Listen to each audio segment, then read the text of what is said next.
نو وایي کله چې بیبي فاطمه یې ښخ کړل حضرت علي ځینې راغی په دغه ماښام بیده سو په خوب کې ګوري بیبي فاطمه د جنت په خوله کې ولاړه ده رضوان د جنت یې نه پرېږدي علي ول فاطمې ولې ولاړه یې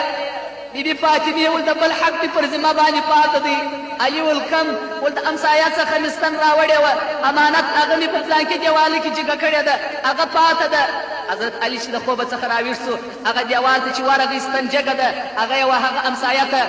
وروړل ماښام چې پرېوتی بیا بیبي فاطمه په خوب کې په جنت کې یې ولیدله د سرو زرو پر تخت باندې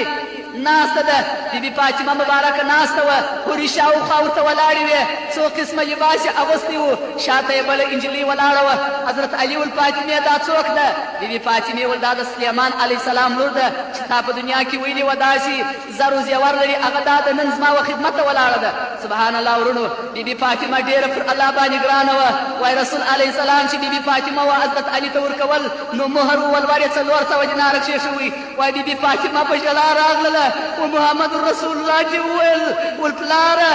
زما والمر به اخله د خدای سره واده وکړه ول الله ته ووایه چې زما ولور مهر بل شی دی ول ته څه شي غواړې ول بابکه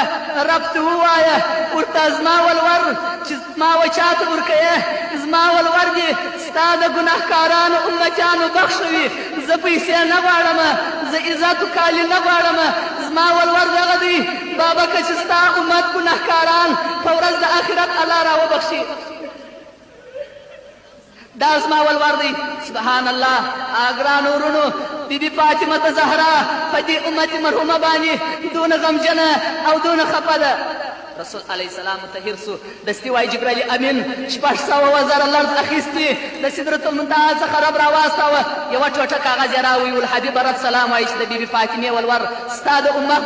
بخښل دي وایي جبرائیل امین پر هغه کاغذ دا مضمون ولیکئ ول فاطمې ستا هم مهر ستا د پلار اصلي امتیانو بخښل دي وایي بیبي فاطمې